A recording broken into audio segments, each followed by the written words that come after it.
O TSE registrou 234 candidaturas ao Senado, 49 a mais que em 2014. Assim como agora, em 2022, naquele ano, 27 vagas estavam em disputa, o que corresponde a 1/3 das cadeiras do Senado. Esses números ainda podem mudar, porque as candidaturas serão analisadas pelo tribunal. E dos 234 candidatos, 14 concorrem à reeleição. Essa lista inclui os suplentes que estão em exercício. O Rio de Janeiro é o estado onde há mais candidatos ao Senado. São 13 disputando uma única vaga. Em seguida, vem Tocantins com 12. Depois, São Paulo, Distrito Federal, Pará e Santa Catarina, cada um com 11 candidatos na disputa. O perfil dos candidatos ao Senado não mudou muito em relação às últimas eleições. Homem, branco, casado, nível superior completo e mais de 50 anos. Empresário é a atividade mais comum entre eles. E houve um aumento no número de mulheres concorrendo a uma vaga ao Senado. Em 2014, as candidaturas femininas representavam 18,9% do total. Em 2018, 17,6%. E este ano, 22,5%. O TSE registrou ainda uma redução no número de candidatos que se declararam negros. Em 2022, são cerca de 31%. Em 2018, eram 33,5%.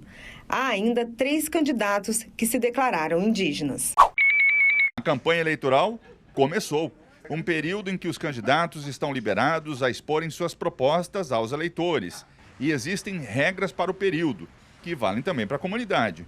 Veja como participar do processo e contribuir para evitar crimes num dos mais importantes momentos da democracia. É importante que o eleitor tenha conhecimento, em primeiro ponto, que ele não pode receber para fazer propaganda eleitoral para candidato. Então, o eleitor não pode receber para colocar um adesivo no seu carro, ele não pode receber para colocar um adesivo na sua casa, ele tem liberdade para apoiar qualquer candidato, mas ele não pode receber por isso, porque se configuraria crime, além de caixa 2 de campanha.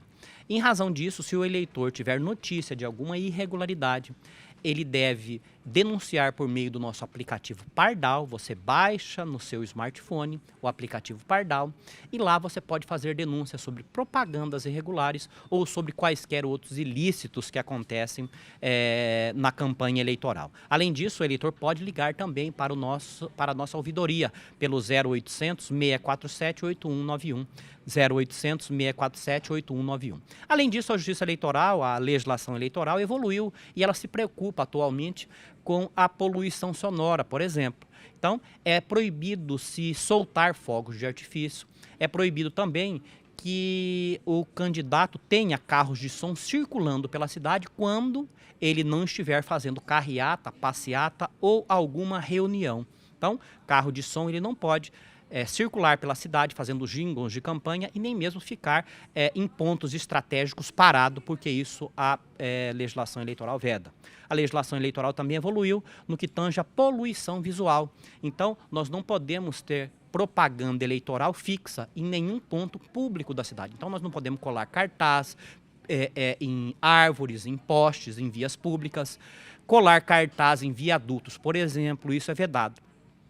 Em regra geral, o que o candidato deve, porque ele precisa fazer a sua campanha, ele precisa expor o seu número, é fazer campanhas por meio de distribuição de material nas vias públicas, materiais de propaganda, com uma mesa que ele possa apoiar, para que os cabos eleitorais possam colocar este material de propaganda, e podem também usar bandeiras nas vias públicas. Mas, repetindo, não se pode fazer propaganda afixando ou pintando muro ou qualquer outro local público ou de acesso ao público.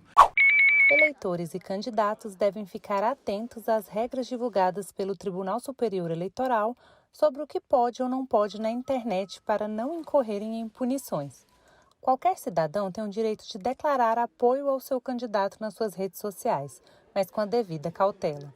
A divulgação de pesquisas fraudulentas, por exemplo, é uma infração punida por lei.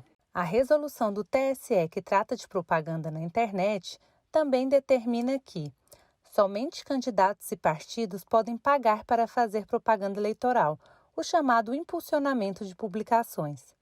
É proibido contratar pessoas físicas ou jurídicas que façam publicações de cunho político-eleitoral em suas páginas na internet ou redes sociais. É permitido o envio de mensagens eletrônicas aos eleitores que se cadastrarem voluntariamente para recebê-las. Porém, os emissores devem ser identificados e as regras da Lei Geral de Proteção de Dados Pessoais devem ser cumpridas. Mecanismos para o descadastramento devem ser disponibilizados para a pessoa que não quiser mais receber as mensagens. O disparo em massa de conteúdo eleitoral por meio de mensagens de texto é ilegal e pode levar à cassação do registro da candidatura, inelegibilidade e multa de R$ 5.000 a R$ 30.000. A resolução do TSE também prevê direito de resposta na internet. Abusos podem ser punidos com multa e a Justiça Eleitoral poderá determinar a remoção do conteúdo das páginas na internet e das redes sociais.